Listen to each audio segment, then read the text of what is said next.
FEMA is tremendously prepared. This is what we do. This is what they do.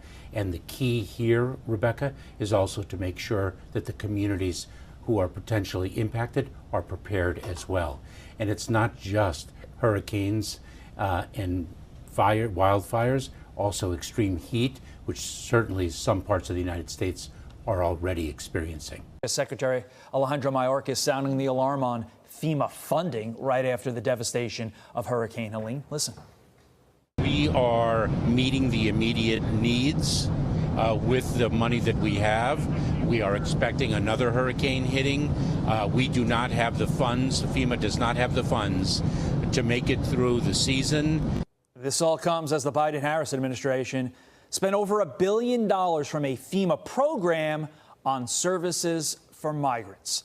Attorney General of the great state of Florida, Ashley Moody, joins me now. AG Moody, why does the Biden... So I've been covering the aftermath of Hurricane Helene over on my main channel, Cinema Shogun. And let me just say that the government's response to this disaster has been absolutely disgusting.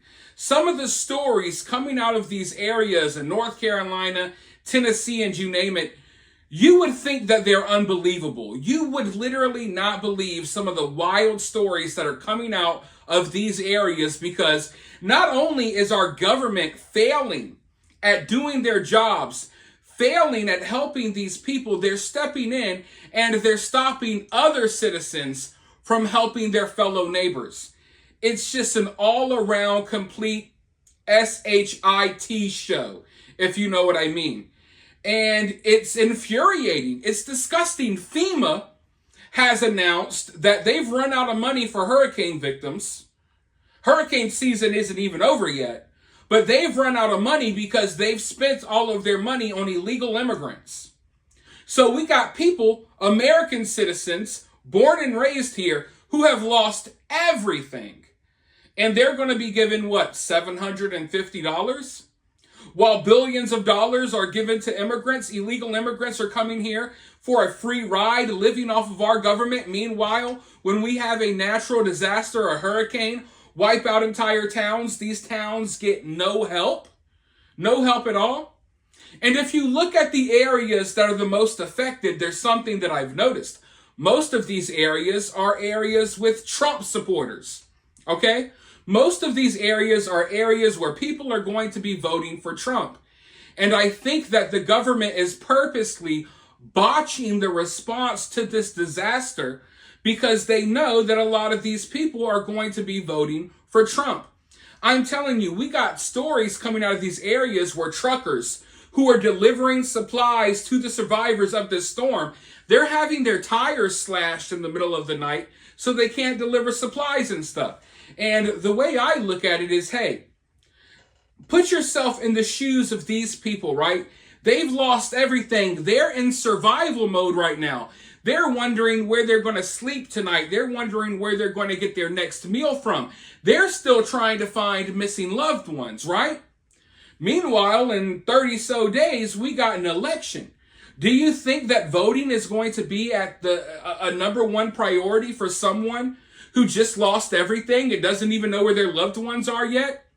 You know what I mean? And I find it weird that all of this happens right once, as soon as Donald Trump starts going up and going ahead in the polls in North Carolina, all of a sudden, the response to this storm is just, like, screw you guys. You guys can fend for yourselves. We'll come in and regulate things and make things worse, but we're not going to make anything better. That's basically what's happening right now. And yeah, I think it's odd that it's happening in areas where these people are voting for Trump. And if somehow, for some reason, because of all of this destruction, these people aren't able to vote, or maybe they decide, hey, we got other things that we need to do besides vote, then hey, maybe Kamala will win North Carolina simply because they have dragged this thing out. They've dragged out the response to this storm, to this disaster. I remember when George Bush, he was like a couple of days late responding to Katrina, or going to Louisiana after Katrina, and the media tore him apart. Listen, Joe Biden waited an entire week before he went and observed the storm destruction. And it was 3 days before Joe Biden or Kamala Harris even acknowledged that the storm happened. It wasn't until Donald Trump was in Augusta passing out supplies, then and only then, did Kamala and Joe Biden even acknowledge that this disaster happened. And now they're down there for political reasons, going and doing photo shoots after screwing over the American people. The last person I would want to see is Kamala Harris or Joe Biden, who has given all of the money that should have been used for Americans in case of a disaster. They've used all of the money on people who have no business being here, right? But to make matters worse, Joe Biden goes and he pretends to care about the disaster. He goes and flies over the disaster zones. And then he was questioned about the storm shortly after landing. And this was his response, folks. What do the states in the storm zone need, Mr. President? Okay. What do the states in the storm zone, what do they need after what you saw today? Oh, in the storm zone. Yes, sir. I'm wondering what storm you're talking about. They're getting everything they need. And they're very happy across the board. What do you mean you don't know what storm he's talking about? Your airplane just freaking landed. You literally just got back from observing the disaster zone. What? It's not like this happened weeks ago. Joe Biden literally gets back from looking at some of the devastated areas from Hurricane Helene. He's questioned about it basically as soon as he gets back. And he's like, whoa, I didn't know what storm you were talking about. What? So we're supposed to believe that this guy cares? We're supposed to have faith that our government is going to do everything they can to help these people when our president forgot what was even going on by the time he made it home? 12 hours hadn't passed, not 6 hours. It's like you go to the movies, you get home from the movies and people ask you what movie you saw and you say, I don't know, I forgot. That's basically what's happening here.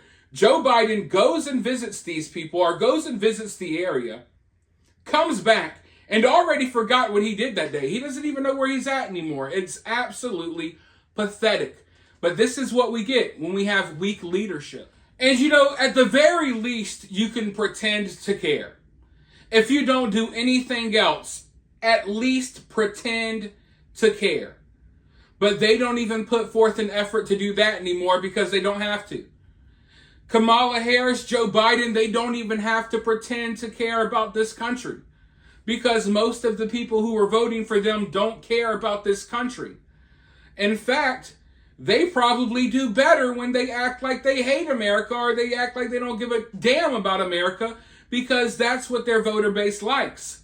Their voter base doesn't want to hear about Joe Biden and Kamala Harris helping out a bunch of white people in the mountains of North Carolina.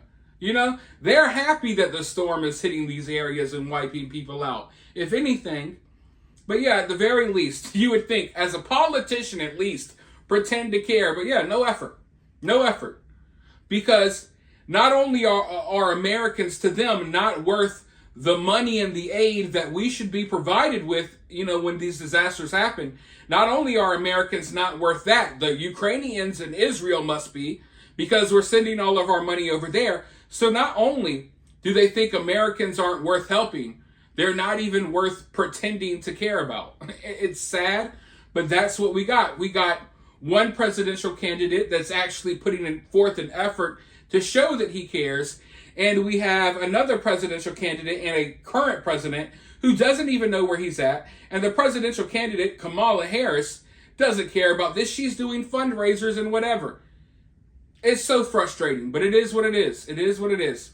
You all let me know what you think about it, though, down in the comments below. While you're down there, hit that thumbs up, hit that subscribe, ring that notification bell. And if you find yourself getting too worked up by all of this, remember, it's just political cinema.